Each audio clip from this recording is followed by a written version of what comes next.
네, 오늘은 그 어웨이크닝 시리즈 잠깐 멈추고요. 다음 시간에 마지막 시간을 하고 오늘은 절기 설교를 하도록 하겠습니다. 제가 카톡으로 여러분들한테 알려드린 바와 같이 저희는 지금 초막절을 지나고 있습니다. 초막절에 지난 금요일부터이니까 금, 토, 일, 3일째를 지나고 있어요. 오늘 초막절은 우리가 매년 우리가 이 초막절 기간을 지나면서 절기를 지키는 개념이라기보다는 이 절기에 나타난 하나님의 뜻, 하나님의 시간표, 모든 절기는 예수 그리스도라고 말씀드렸어요. 절기를 쭉 해부해 보면 예수님이 나와요. 그래서 예수님의 시간 가운데 어떻게 거하시는지를 볼 수 있는 눈을 여는 것이 사실은 초막절 이런 절기를 공부하는 겁니다. 구약이 폐해진 게 아닙니다. 구약을 완성하신 분이 예수 그리스도이십니다.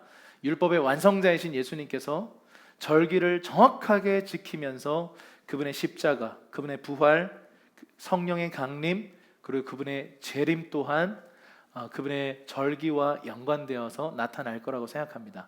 그날과 그때 그 시는 알 수 없지만 우리가 이 오늘 초막절을 함께 살펴보면서 초막절은 주님의 재림에 대해서 함께 연결되어 있는 개념이기 때문에 아직 성취되지 않은 절기입니다. 성취되지 않은 유일한 절기 초막절을 함께 여러분들과 함께 살펴보겠습니다. 여러분 우리가 지금 추석을 이제 연휴를 이제 그 끝 무렵을 지나고 있잖아요. 추석을 다른 말로 뭐라고 부릅니까? 한가위라고 불러요. 큰 어떤 거둠과 추수와 나눔 이런 것들이 있는 한국에 있어서 굉장히 중요한 추수감사절 같은 그런 절기입니다. 그런데 놀랍게도 유대력에서도 절기들은 다 추수절기입니다. 봄 추수의 절기가 뭐죠? 6월절은 어떤 추수죠? 보리추수. 그리고 밀추수의 시즌. 그래 이 두 가지는 봄절기는 곡식추수의 시즌이에요. 그래서 곡식은 어떻게 보면 주식이잖아요. 먹고 사는 문제에 대한 부분입니다. 그런데 가을절기는 과실추수의 시즌이에요. 이때 막 포도들을 막 거두기 시작하고 포도주를 생산하는 그런 시기입니다. 그래서 이 가을 절기에는 세 가지가 있는데 나팔절, 대속죄일, 초막절이라고 하는 세 가지 절기가 있습니다.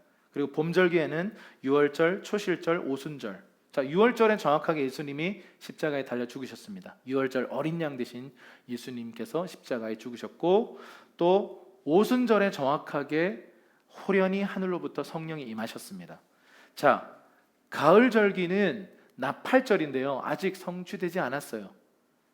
좀 이따 우리 함께 불러보기 원하는데 나팔 불 때 나의 이름 누가 오세요? 나팔 불 때 예수님 오신다 그랬어요.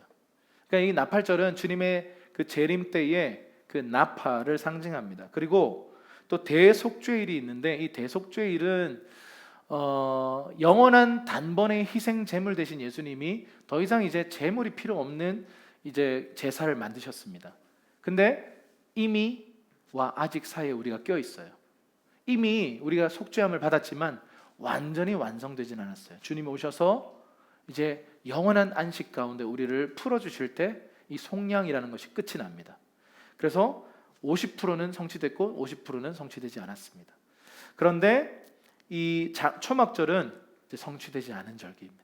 주님의 재림을 상징하고 천년 왕국을 상징하기 때문에 우리가 함께 또 오늘 이 부분들을 좀 함께 좀 공부해 보면서 다시 기억하면서 지금 내가 붙들어야 할 메시지가 무엇인지를 함께 좀 보도록 하겠습니다.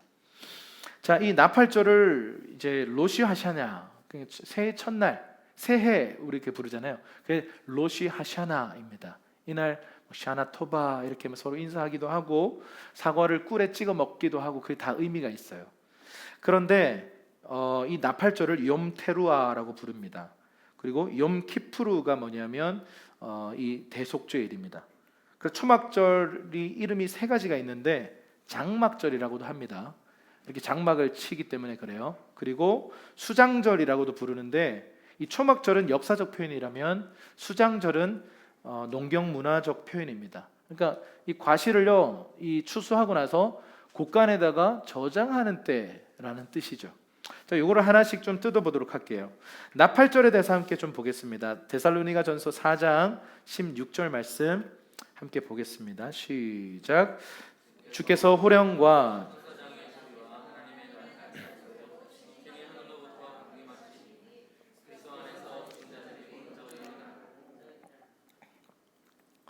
주님께서 다시 오실 때 어떤 소리가 들린다고 합니까? 하나님의 나팔 소리가 하늘로부터 들리고 또 하늘로부터 주님이 천사들과 함께 강림하신다. 그러면서 죽었던 자들이 일어나고 이런 표현을 합니다.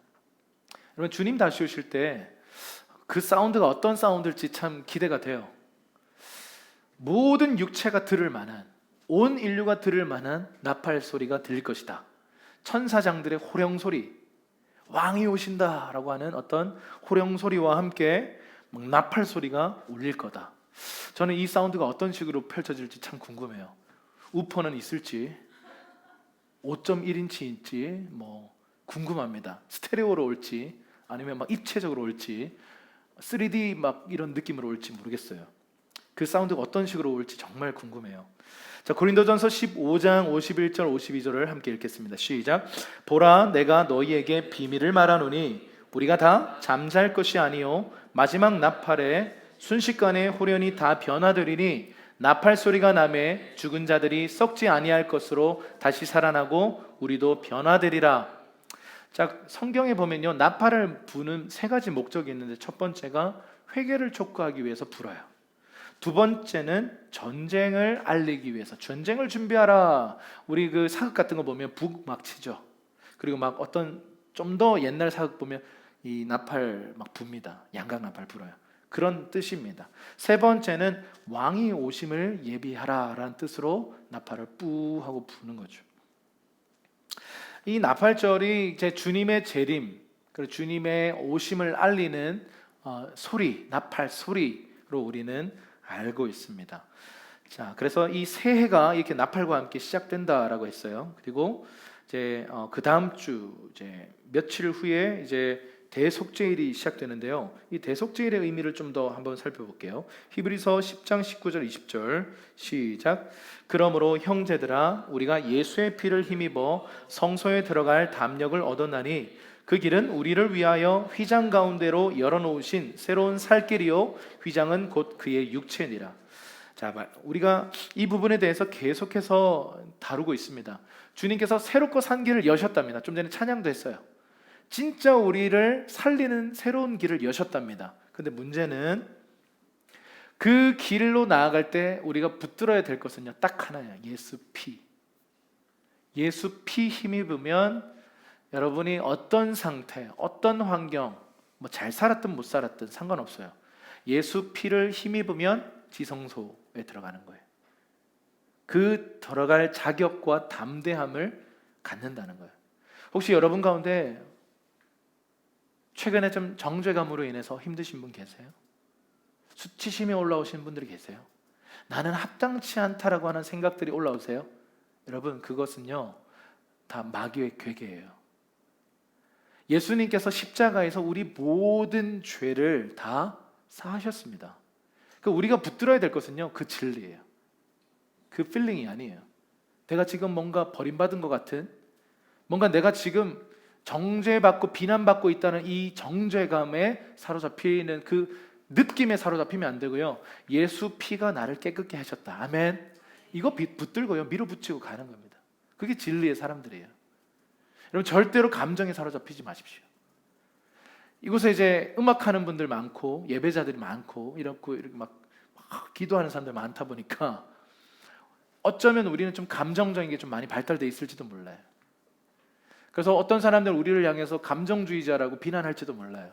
근데 여러분, 감정은 하나님 주신 선물입니다. 그런데 그 감정 안에 사탄이 숨겨놓은 함정들도 분명히 있어요. 아멘이십니까? 여러분, 저는 제 감정이요, 하루에도 몇 번씩이나 요동하는 것들을 느껴요. 꼭 예배 전에 꼭 중요한 어떤 일 앞에 어떤 마음이 어려워지는 일들이 참 반복되는 걸 봐요. 여러분, 그 우연 아닙니다. 사단이요, 우리의 어떤 정죄감, 수치심, 어떤 넌 합당치 않아 라고 하는 어떤 감정과 생각을 자극시켜서 하나님과 연결되지 못하게 만드는 거예요. 그러니까 사탄의 원하는 것은 딱 하나예요. 사탄이 원하는 목적은 딱 하나예요. 하나님과 연결되지 못하게, 또 형제 자매들과 연결되지 못하게 하는 거, 연결을 방해하는 거예요. 여러분, 혹시나 주님 앞에 나아갈 때 뭔가 막혀 있다고 느끼신다면 여러분 오늘 좀 이따 기도할 때, 아니 지금 이 순간 여러분 마음 안에서, 영 안에서 믿음으로 선포하고 뚫으십시오. 예수 피가 나를 깨끗게 하셨습니다. 내 모든 죄를 이미 다 사하셨습니다. 이제 담대하게 그 가장 거룩한 Holy of Holiness, 지성소 안으로 이제는 믿음으로 들어갈 수 있습니다. 아멘. 이게 복음이에요. 뭐 큐티를 많이 했든, 뭐 기도를 많이 했든, 이번 주는 너무 큐티도 못했고 기도도 별로 추석이라서 아마 많은 분들이 공감하실 것 같은데 너무 많이 이빠이 먹기만 하고 그리고 정제감 속에서 너무 이빠이 먹었습니다 이러면서 주님 앞에 막 죄송한 마음으로 나갈 필요 없다는 거죠. 예수 피를 붙들고요, 담대하게 나가세요. 하나님 아버지의 마음은 우리를 단 한 번도 정죄하지 않으셨어요. 이미 십자가에서 자신을 정죄하시고 우리 모든 죄를 사하셨습니다. 그게 아버지 사랑이에요. 대속죄일은요, 1년에 단 한 차례 대제사장이 구약의 성막에 지성소 안에 들어가는 날이에요. 지성소는 아무나 못 들어가요. 대제사장만 들어가고 1년에 한 차례만 들어가요. 그래서 들어가서 뭐 하냐면 그 영광의 그 파란 불꽃, 쉐카이나 글로리, 주님의 영광 앞에 서서요, 그분을 인격적으로 만나고 그분의 음성을 듣는 거예요. 그리고 뭐 하냐면 그 제물의 피를요, 그 속죄소 위에다가 뿌려요. 그러면 그제서야 온 이스라엘의 죄를 공동체적으로 한 번에 죄가 사해집니다. 할렐루야. 회개한 적 없는 인간의 죄도 다 사해진다는 거죠. 여러분, 이런 은총이 어디 있습니까? 여러분, 예수 그리스도께서 전 인류의 죄를 사하셨습니다. 아멘. 여러분, 저 예수 안 믿고 돌아다니는 저 사람들도요, 예수님이 저 사람들을 위해서 십자가에서 죽으셨고 죄를 다 사하셨어요. 문제는 그걸 믿고 그분의 영역 안으로 들어오느냐예요. 회개하여 돌이키느냐. 회개하라, 천국이 가까이 와 있다. 여러분, 회개하고 돌이키기만 하면 나는 천국 안에 들어와 있는 거예요. 그런데 회개하지 않으면 아무리 크리스천이라도, 아무리 뭐 모태신앙이라도, 사역자라도 하나님 나라 바깥에 있는 겁니다. 여러분, 예수 그리스도께서 단번에 희생 제물 되셔서 영원한 대속죄의 일을 여셔서요, 그분의 희생으로 전 인류의 죄를 단번에 사하셨습니다. 할렐루야. 이거를 믿음으로 받아들이는 자, 영접하는 자, 곧 그 이름을 믿는 자들에게는 하나님의 자녀가 되는 권세를 주십니다. 그러니까 그걸 믿어야 되는 거죠. 그걸 영접해야 되는 거죠. 그래야 효력이 있습니다. 하나님의 말씀에는 우리가 예스하고 아멘 할 때 그 말씀이 우리에게 효력이 나타나는 거예요. 그런데 믿음으로 화합하지 않으면 말씀은 말씀, 내 삶은 내 삶. 말씀이 육신이 되어 나타나는 유일한 비결은 아멘하고 예스하고 상황과 환경과 관계없이 말씀을 예스하고 아멘하고 믿음으로 걷는 사람들을 통해서 말씀이 육신 가운데 떨어져 내려오는 것입니다. 그게 바로 대속죄일이에요. 자, 이 대속죄일의 하나의 메시지가 뭐냐면 예수님 십자가에서 죽으실 때 어떤 일이 벌어지는지 마가복음 15장 보세요. 읽겠습니다. 시작. 예수께서 큰 소리를 지르시고 숨지시니라. 이에 성소 휘장이 위로부터 아래까지 찢어져 둘이 되니라. 여러분, 성소 휘장은 높다 그랬어요. 3m 정도 되고 두께도 거의 1m 가까이가 되는, 인간의 힘으로는 찢을 수 없어요. 그런데 위로부터 아래로 찢어졌답니다. 이거는 하나님이 찢으신 거죠. 예수님이 십자가에서 피를 흘리시고 살이 찢어지실 때 휘장이 찢어진 겁니다. 그 거룩하고 은밀한 지성소가 공개된 거예요. 온 인류를 향해서. 무엇을 붙들기만 하면 돼요? 예수 피. 그거 붙드는 순간 그냥 하나님에 대해서 전혀 모르던, 예수에 대해서 전혀 모르던, 그냥 교리에 대해서 전혀 몰라도요, 예수 피를 믿는 믿음이 생기면 그냥 돌아다니던 불신자도 갑자기 지성소 안으로 들어간다니까요.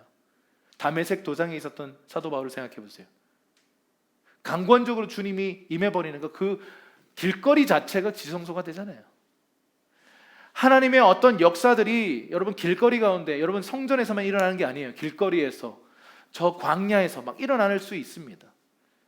그래서 여러분이 지하철을 타고 다닐 때 버스를 타고 운전을 할 때 예수 피를 힘입으냐 그 공간이 지성소가 돼요. 요즘은 이게 좀 사운드 시스템 좋잖아요. 딱 꽂고 그러다 또 너무 심취해가지고 주여 이러지 마시고 그것도 찍혀가지고 또 SNS 올라오고 이렇게 하면 안 되니까 그냥 여러분 눈 감고 지성소 들어가는 거죠. 난나나나나나 이 노래 보면 뒤에 어떻게 되죠? 자비와 은혜의 물결 어디서나 주 얼굴 보내. 어디서나 주 얼굴 볼 수 있다라는 거죠. 그게 우리에게 열린 새 길입니다. 여러분 그 길을 많이 다녔으면 좋겠어요. 지금 이제 가을절기에 지금 이 주님의 재림, 주님의 이 대속 이런 은총들이 막 쏟아지는 거죠. 그러면서 이제 오늘 여러분들과 나누고 싶은 초막절 이야기가 이제 펼쳐집니다. 자, 신명기 16장 13절에서 17절 구약에서 나타난 초막절은 어떤 모습인지 우리 앞에도 있습니다. 함께 읽겠습니다. 시작. 너희 타작마당과 포도주 틀의 소출을 거두어 들인 후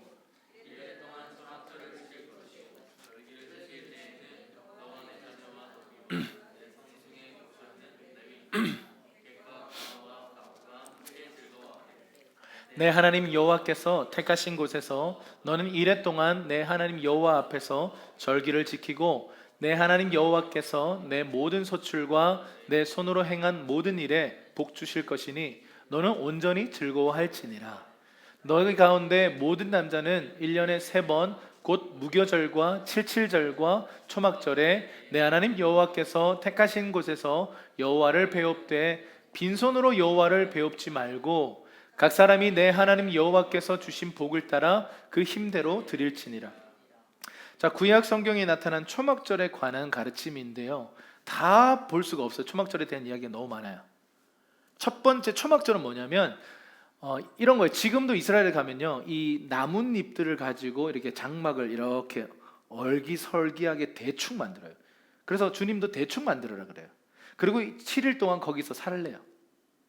이런 불편한 일이 어디 있어요? 여러분 캠핑도 좀 그럴싸한 이걸 쳐놔야 되잖아요. 아니면 차에 차박을 하든지 좀 이게 뭔가 좀 이슬도 좀 막아주고 이래야 되는데 얼기설기 대충 지은 장막에다가 7일 동안 이 장막절을 기념해서 안식하라는 거예요. 이게 무슨 의미일까요? 너희 광야에서 초막절 처음 지켰을 때를 기억하라는 거예요. 너희가 지금 약속의 땅 들어와 있고 새로운 시즌이 열리고 풍성한 삶을 살고 있는데 광야를 절대로 잊지 말아라. 그 불편했던 만나를 받아먹고 하나님 앞에 인도함이 없으면 나갈 수 없었던, 말씀하시면 나가고 말씀 없으면 멈춰서는 그 광야 한가운데 있었던 그 시즌을 잊지 말아라. 이게 초막절의 첫 번째 메시지. 여러분 광야가 있으시죠? 혹시 지금이 광야라고 고백하고 계십니까? 아니면 저는 어려움 없었어요. 축복합니다. 언젠간 올 겁니다. 왜냐하면 주님 우리를 사랑하시기 때문에 광야를 통해서 가나안으로 데려가세요. 광야는 훈련 장소예요. 하나님은 우리를 훈련하시기를 기뻐하세요. 좋은 아버지세요. 정말 그분처럼 우리를 완벽하게 다루시는 분은 없으세요. 때로는 정말 격려해 주시고요. 때로는 엄청 엄하게 책망하시고, 때로는 막 공급하시고, 때로는 희생하시고, 때로는 앞서가시고 모범을 보이시고, 때로는 호통을 치시고 심판을 하세요. 그러니까 주님은요 우리를 완벽하게 다루시는 분이세요. 그 광야에서 겪었던 그 광야의 하나님을 절대로 잊지 말아라. 그게 초막절의 1번 메시지. 그리고 이 초막절을 지킬 때 구약 백성들에게 뭔가를 요구하시는데 첫 번째예요. 택하신 성 예루살렘에 와서 7일간 절기를 지켜라. 이거는요 이스라엘의 7대 절기라고 제가 말씀을 계속 드려왔는데 이 전체가 다 7대 절기거든요. 이 봄절기, 가을절기 다 합하면 7개, 안식일 포함해서 7개인데 특별히 이 중에서 유월절, 오순절, 아까 전에 이제 칠칠절, 무교절, 칠칠절 같은 거예요. 유월절, 오순절, 초막절은 의무적으로 지켜야 돼요. 모든 남자들이 예루살렘에 와서 지켜야 되는 거죠. 그래서 절기 때만 가면 예루살렘 바글바글해요. 지금도 절기 때 가면요, 코로나 때문에 좀 달라지긴 했는데 절기 때 비행기 값 장난 아니에요. 절기 때 이스라엘 가면요, 돈 온팡 써야 돼요. 근데 비수기에 가면, 절기를 피해서 가면 조금 저렴하게 여행할 수도 있습니다. 어쨌든 이 초막절은 아주 중요한 3대 절기 중 하나입니다. 그래서 모든 사람들이 예루살렘에 와서 7일간 절기를 지켜라. 자, 두 번째, 너와 너의 자녀, 노비들, 레위인, 객이라고 하면 이제 손님들이죠. 나그네들, 그리고 고아와 가부를 함께 돌아보면서 즐거워하라는 거예요. 여러분, 이게 어떤 절기라고요? 과실들을 추수하고 곳간에 저장하는 날이라고요. 추석이랑 똑같아요. 아, 추수를 감사합니다, 그날이. 근데 네 혼자 먹고 배부르지 말고 네 주변에 있는, 오늘날로 치면 저 독거 노인들, 저 길거리에서 주무시는 분들, 노숙자들, 그리고 또 고아들, 과부들, 자기 힘으로 뭔가 경제적으로 설 수 없는 사람들을 도와주라는 거예요. 너희가 거둬들인 그 열매들의 일부를 흘려보내라는 거예요. 그리고 레위인들을 섬기라는 거예요. 선교사님들, 풀타임 사역자들, 이런 분들을 섬기라는 거예요. 그리고 또 누구가 있어요? 노비들. 뭐 오늘날로 노비가 없으니까 노비가 누가 있을까요? 뭐 감옥에 갇힌 사람들을 섬길 수도 있겠죠. 어떻게든 적용해서 주님 마음 주시는 내 주변에 도움이 필요하고 사랑이 필요한 자들에게 네가 받은 이것들을, 이 수익의 일부를 흘려보내라는 거예요. 사실 이것은요, 절기 때만이 아니에요. 우리 크리스천 라이프 스타일 안에 이러한 삶을, 우리의 재정을 이웃에게 흘려보내고 도움이 필요한 자들에게 흘려보내고 또 선교사님들에게 흘려보내는 이것은요, 우리 라이프 스타일 안에 주님 말씀하셨어요. 레위기를 통해서 너희는 이렇게 살아라, 그렇게 말씀하셨어요. 그리고 손님을 대접하는 것, 또 우리의 가진 것들을 플로잉하는 것, 이런 것에 대해서 성경은 우리에게 굉장히 권면하고 있습니다. 그리고 온전히 즐거워하래요. 여러분, 추석은 즐거워하는 때 아닙니까? 물론 가족들이 모이다 보면 그 즐거움이 아픔으로 변하기도 하고, 아픔이 즐거움으로 변해야 되는데 즐거움이 아픔으로 막 변하기도 하고, 그런 순간들도 분명히 있습니다만, 어쨌든 이 추석은 즐거운 거예요. 추수를 감사하고 기뻐하는 거예요. 똑같아요. 초막절도 우리나라 추석과 똑같아요. 그래서 이 추수를 감사하고 기뻐하는, 온전히 기뻐하라는 거예요. 축제를 벌여라는 거죠. 그리고 네 번째는 하나님 앞에 특별히 이때는 예물을 드리라는 거예요. 빈손으로 나오지 말라는 거예요. 여러분, 이 하나님 주신 이 과실들, 이 열매들을 우리가 풍성히 이렇게 누리고 있을 때, 우리 주변 이웃과 도움이 필요한 사람들과 뭐 레위인들과 선교사님들 흘려보내야 돼요. 그런데 가장 중요한 게 뭐냐면 이것의 원천이신 하나님께 믿음으로 예물을 드리라는 거예요. 빈손으로 나오지 말고 빈손으로 여호와를 배웁지 말라, 이렇게 말하면서 17절에 보면, 그러면 어느 정도를 드려야 되죠? 10의 1인가요? 아니요, 할 수 있는 힘대로 드리래요. 그게 구약의 가르침이에요. 여러분, 주님 앞에 예배할 때 오퍼링이라고 하죠. 헌금이라고 해요. 여러분, 오늘날 이 헌금에 대한 가르침이 참 부담스러운 시대가 돼버렸어요. 말하는 저도, 듣는 여러분도 그냥 알아서 헌금에 대한 책을 사서 보세요. 여러분, 이 헌금에 대해서 여러분, 우리 믿음의 아비들, 할머니들은요 아주 철저했어요. 뭐 11조 떼는 것부터 해서요, 막 이 주일 헌금, 여러분 전 세계 주일 헌금은 없어요. 한국 교회밖에 없어. 주일 헌금. 주님 앞에 나아갈 때 빈손으로 가지 말라고 하는 이 구절을요, 그냥 자신의 신앙 안에 새겨가지고 그냥 그러면 이제 이런 질문이 들죠. 얼마를 드리면 될까요? 여러분, 우리가 예전에는 좀 약간 강탈하는 느낌으로 그 헌금을 하는 적이 있었어요. 가끔씩 강탈의 느낌을 느끼는 사람들이 있었어. 바구니를 돌리는 거예요. 근데 그래서 이거는 헌금에 대한 너무 부담을 주고 좋지 않은 방법이다 해서 많은 교회들이요, 헌금을 그냥 들어올 때 우리도 그렇게 하고 있는데 자발적으로 알아서 하도록 이렇게 해놔요. 근데 그게 부작용이 있어요. 너무 헌금이 안 나와. 너무 헌금을 안 해. 그게 이제 다음 세대로 이어지면서 헌금이 끊어진 세대가 되어버리는 거예요. 여러분, 우리의 삶 속에 이 재정의 영역에서 하나님이 우리에게 주신 것들을 가장 먼저, 여러분, 고아 가부, 뭔가 선교 사역, 그것 이전에 하나님께 빈손으로 나아가지 않고 힘을 다해서 드리는 것이요, 정말 마음을 담아서 주님 앞에 드리라는 거예요. 여러분, 이것은 정말 변함없는 거예요. 네 마음이 있는 곳에 네 돈이 있다는 거예요. 네가 돈을 쓰는 곳에 네 마음이 거기에 중심이 있다는 거예요. 내가 만약에 정말 사랑해 여보, 사랑해 자기 하면서 돈 한 푼 너한테 돈은 못 쓰겠어 라고 말한다면 그건 사랑 아니에요.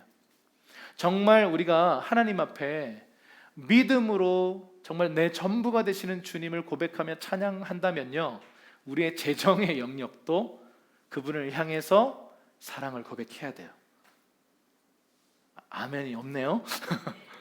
그게 마땅하다라고 성경은 얘기한다는 거죠. 근데 이게 저희 세대 때부터 이게 약해진 것 같아요. 우리 믿음의 아버지, 어머니들은요, 우리 제 또래들, 제가 그때 신앙생활 할 때도요, 그냥 이제 1,000원 이렇게 헌금했던 것 같아요. 가끔씩 이렇게 보면, 물론 제가 돈이 좀 없었던 적이 참 많았으니까 이게 동전 몇 개 이렇게 해가지고 소리가 나면 안 되잖아요. 그때는 또 이렇게 걷어가는 때였거든요. 그래서 이렇게 소리가 안 나게 놓는 법 아세요? 누르면 돼요.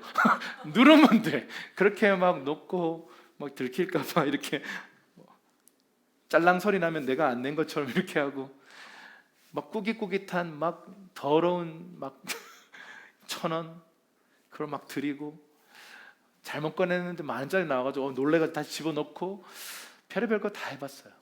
제가 다 해봤어요. 근데 내가 왜 이러지? 너무 아까워하는 거예요. 너무 아까워하는 거예요.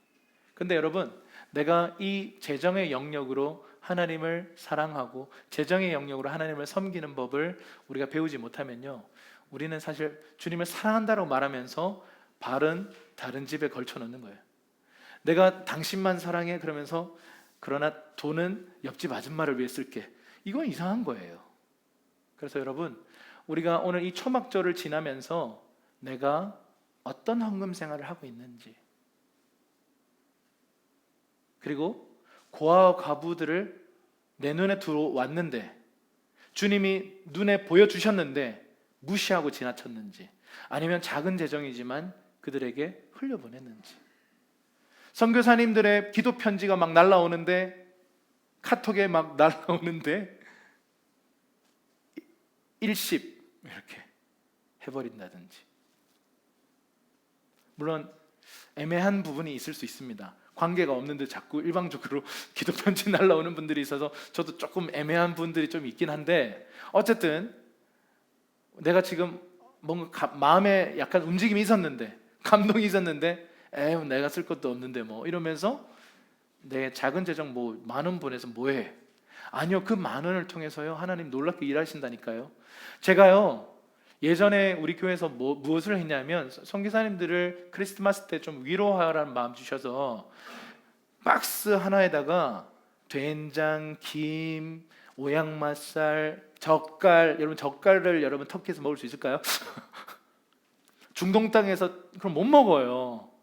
그러니까 이 선교사님들에게 이렇게 막 한국 음식을 바리바리 싸가지고 그 막 불닭볶음면 새로 나왔어요 이러면서 막 보내고, 비빔면 막 짜파게티 종류별로 다 넣어서 보냈어요. 근데 보내는 값이 산 값보다 더 비싸.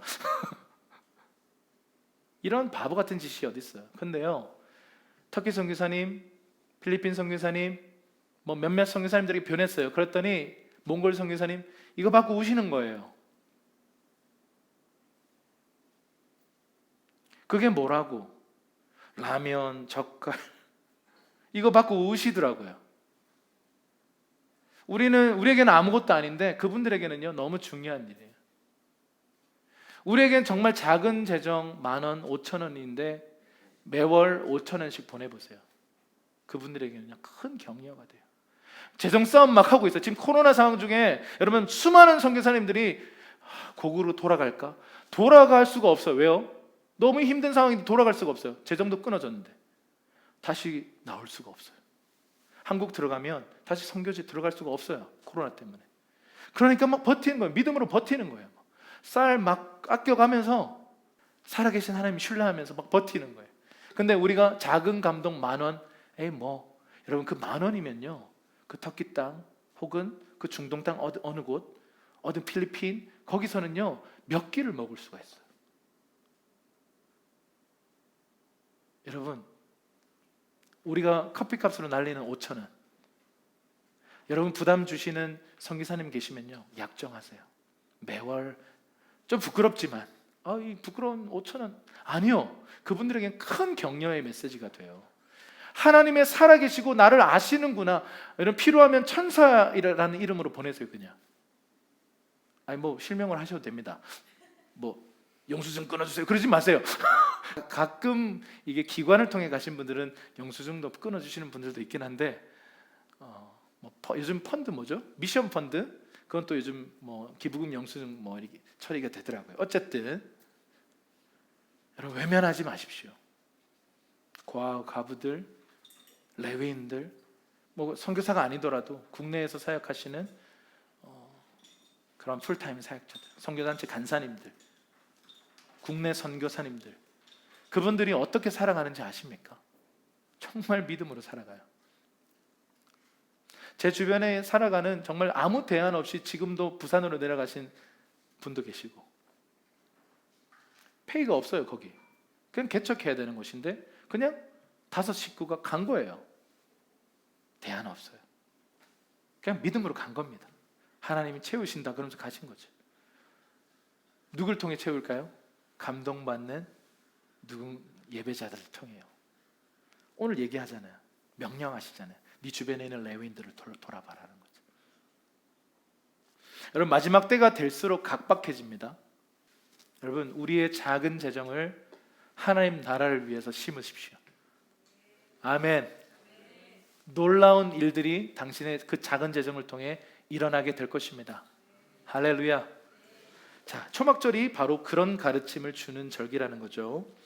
자, 한번 정리하고 좀 다시 초막절에 대해서 좀 더 살펴볼게요. 자, 나팔절은 새해 첫날이 시작되는 절기예요. 대속죄일은 이미 십자가에서 성취됐지만 완성되지는 않았어요. 주님 재림하시면 완성하십니다. 그리고 초막절은 추수 이후에 곡식과 열매를 모두 저장한 후에 기뻐하는 절기, 기쁨의 절기라고 했어요. 자, 이 가을 절기는 모두 다 예수님의 다시 오심을 예언하고 있습니다. 자, 그런데 스가랴서를 보면 이 스가랴서는 초막절에 대해서 또 다른 얘기를 하는데 한번 읽어볼게요. 16절부터 18절입니다. 시작. 예루살렘을 치러 왔던 이방 나라들 중에 남은 자가 해마다 올라와서 그 왕 만군의 여호와께 경배하며 초막절을 지킬 것이라. 땅에 있는 족속 중에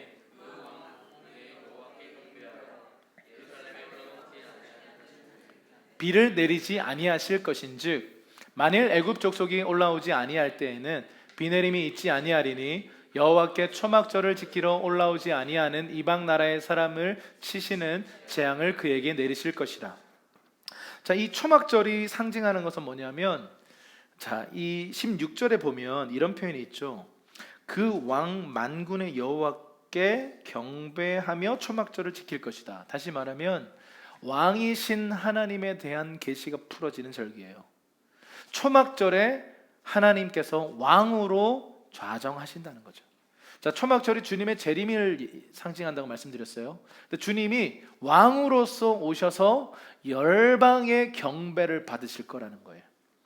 여러분 그 천년 왕국의 그림을 보면 계시록과 그 에스겔서와 이사야서에 나와 있는 천년 왕국의 그림을 보면 막 그 보좌로부터 생수의 강이 막 흐르고요. 만국의 영광과 존귀를 가진 막 만국의 사람들이 다 모여서 결국 이 초막절에 예수 그리스도 앞에 막 합당한 경배와 영광과 막 이런 찬양을 올려드리는 날이 올 거라는 거죠. 막 셀 수 없는 무리가 나와서 주님 앞에 예배하는 날이 온다 그러죠. 그게 바로 초막절에 대한 스가랴서의 예언입니다. 왕으로서 오셔서 그분이 경배받으시고 통치하게 될 거다. 지금 성경은 그렇게 말씀하고 있는 거죠. 마태복음 13장 24절에서 30절에는 이제 신약에 와서는 이 초막절에 대해서 이런 비유를 통해서 주님 말씀하시는데 24절부터 30절까지 시작. 예수께서 그들 앞에 또 비유를 들어 이르시되 천국은 좋은 씨를 제밭에 뿌린 사람과 같으니 사람들이 잘 때에 그 원수가 와서 곡식 가운데 가라지를 덧뿌리고 갔더니 싹이 나고 결실할 때에 가라지도 보이거늘 집 주인의 종들이 와서 말하되 주여 밭에 좋은 씨를 뿌리지 아니하였나이까? 그런데 가라지가 어디서 생겼나이까? 주인이 이르되 원수가 이렇게 하였구나. 종들이 말하되 그러면 우리가 가서 이것을 뽑기를 원하시나이까? 주인이 이르되 가만두어라. 가라지를 뽑다가 곡식까지 뽑을까 염려하노라. 둘 다 추수 때까지 함께 자라게 두라. 추수 때에 내가 추수꾼들에게 말하기를 가라지는 먼저 거두어 불사르게 단으로 묶고 곡식은 모아 내 곳간에 넣으라 하리라. 아멘. 우리가 잘 아는 알곡과 가라지 비유예요. 주님의 밭에 알곡도 있고 가라지도 있답니다. 여러분 이게 웬일일까요? 주님이 농부이시고 또 이 씨 뿌리는 사람, 여기서 이제 주님이 하나하나를 다 설명하시는데 제가 본문이 길어가지고 다 적지 못했고요. 밑에 보면 좀 설명을 달아놨습니다. 이 좋은 씨를 뿌리는 분은 예수님이세요. 그런데 왜 가라지가 있죠? 주님이 실수하셨을까요? 아니요. 악한 영들이 뭔가를 또 뿌린 거예요. 그게 가라지예요. 자, 그런데 좋은 씨는 천국의 아들들을 상징하고 가라지는 악한 자의 아들들. 그러니까 의인과 악인이 함께 있을 수 있다는 거예요. 어디에?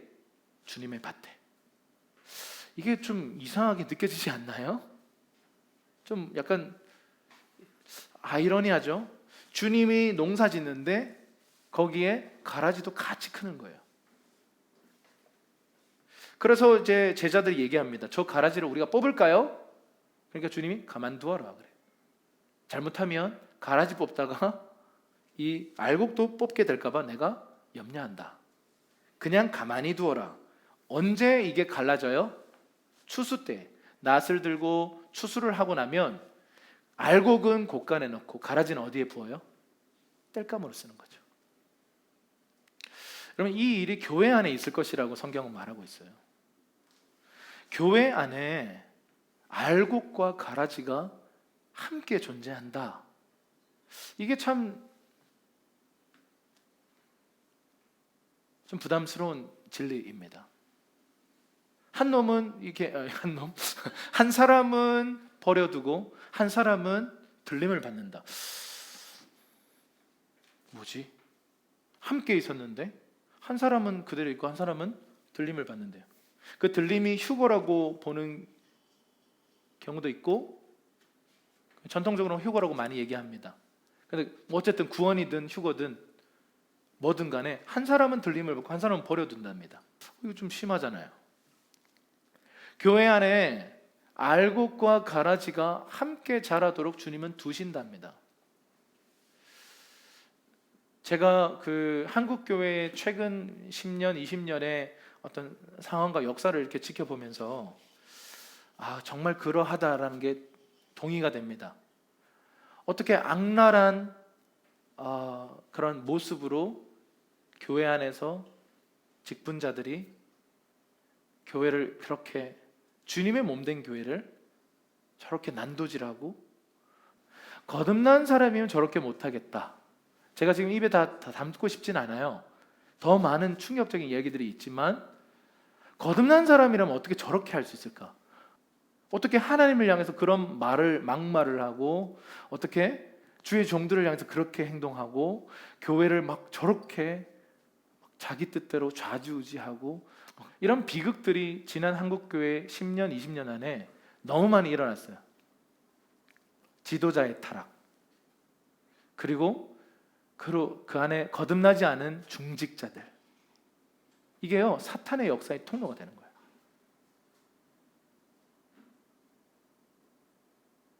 저는 그 가운데 더 큰 비중이 옥하는 목사님 늘 얘기한 것처럼 지도자의 타락에 있다고 봐요.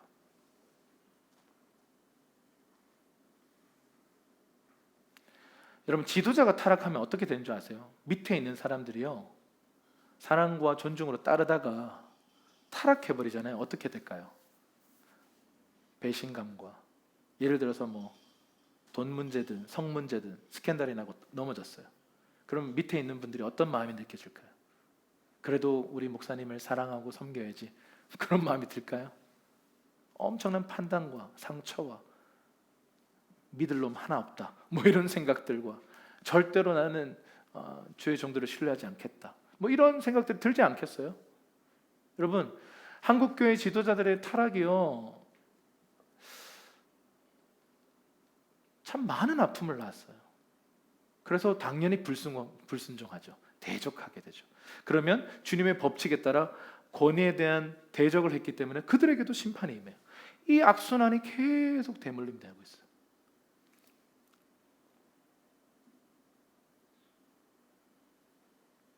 아마 여러분들도 그런 상처와 경험들이 있으셨을지도 모르겠어요. 그래서 그런 트라우마가 우리 가운데 있을지도 모르겠어요. 근데 여러분, 우리 이 교회, 영광스러운 교회, 우리 가족으로 부름받은 저와 여러분들, 우리의 이 모든 악순환을 끊어버리십시다.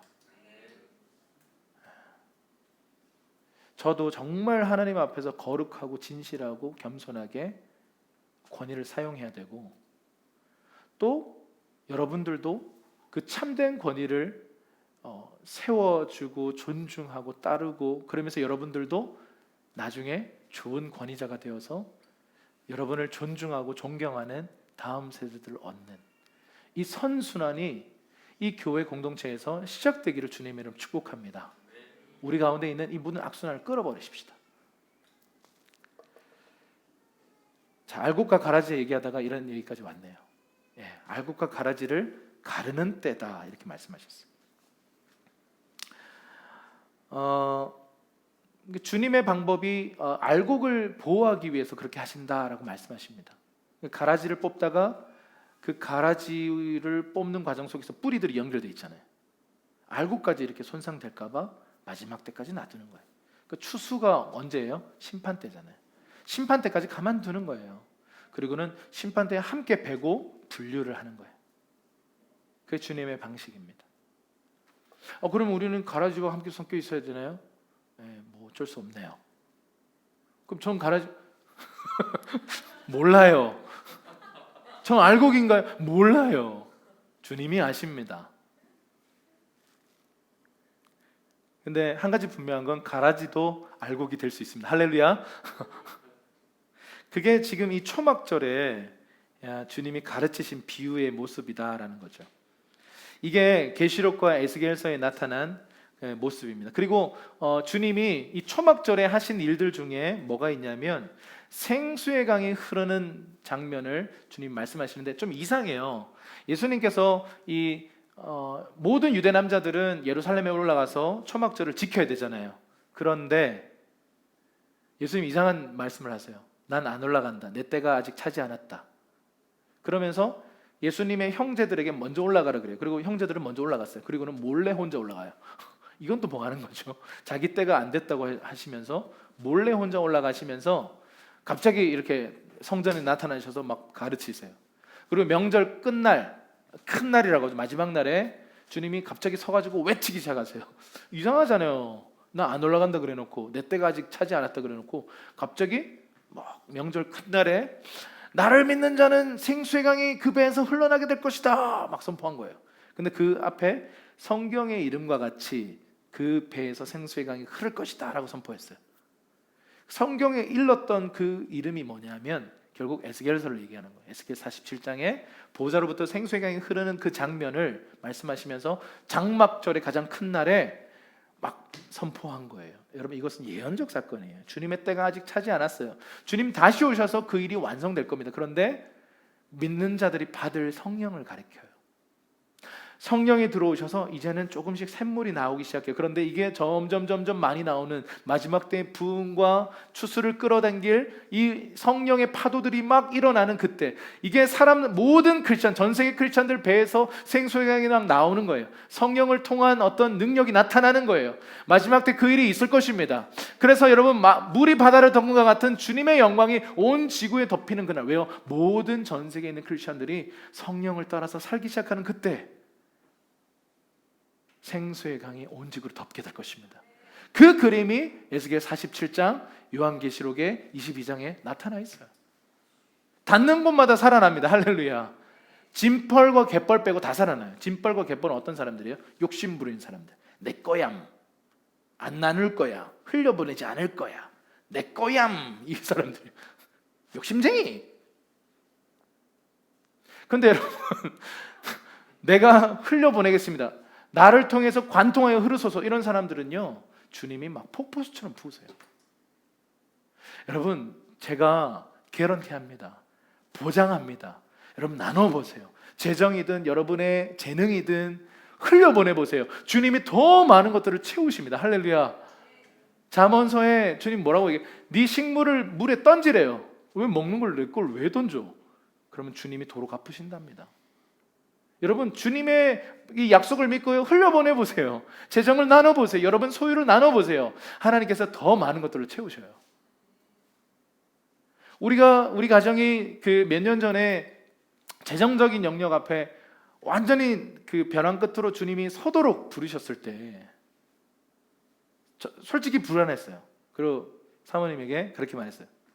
하나님의 음성을 잘 들어야 된다, 분별을 해야 된다 라고 제가 눌러서 몇 번 얘기했습니다. 근데 제가 기도를 몇 번 해보니까 주님으로부터 온 음성이 맞다는 거예요. 근데요, 순종하기로 결정하고 나서의 그 순종하기 전까지의 그 덜덜덜거림 이게 설명할 수 없는 뭔가가 있어요. 그런데요, 딱 이렇게 흘려보내고 나면 에라 모르겠다 라고 하는, 자포자기는 아닙니다. 이제는 내가 할 일을 했다, 이제 순종했다 라고 하는 어떤 뭔가 자유함과 기쁨이 와요. 근데 여러분, 진짜 놀랍게도 채우셔요. 이거는 뭐 제가 어떻게 막 이렇게 제 마음을 꺼내서 보여주고 싶어요. 하나님이 놀랍게 채우세요. 내 거야, 내 거야, 이거는 내 필요고 내가 이걸 써, 이걸 위해서 내가 여러분, 주님 말씀하실 때 쿨하게 흘려보내보세요. 내 거 아니잖아요. 주님 주신 거잖아요. 쿨하게 흘려보낼 때 여러분을 통해서 계속해서 열방을 향해 흘러가는 재정들의 문을 여시게 될 줄로 믿습니다. 제가 아는 재정적인 중보자들, 재정을 흘려보낸 사람들을 보면요, 정말 잘 흘려보내요. 그냥 들으면 바로 흘려보내요. 왜냐면 내 거 아니니까. 그래서 주님은 그런 청지기들에게 더 많은 것들을 맡기시는 거죠. 자, 이 초막절을 지나면서 우리가 어떻게 적용해야 할까요? 특별히 우리에게 주신 이 추수의 열매들을 먼저는 주님께 예물로 드려야 됩니다. 제가 다음 주에 여러분들에게 좀 권면합니다. 감사의 헌금들을 준비해서 왔으면 좋겠어요. 미리 준비하세요. 와가지고 오 이러지 마시고 미리 준비해서 구별해서 오셔서 봉투에 담아서요. 저기 봉투에 이런 봉투 있잖아요. 이런 봉투에다가 그게 뭐 11조인지 감사한금인지 체크하시고 이름 정확하게 적으세요. 무명으로 하지 마시고 믿음으로 여러분의 감사를요, 하나님께 제물로 쓰세요. 감사 내용을 쓰세요. 그리고 지금까지 뭐 10개월 정도 됐잖아요. 그동안 내 삶에 일하신 하나님, 공급하신 하나님, 채우신 하나님을 좀 찬양하십시오. 아멘. 네.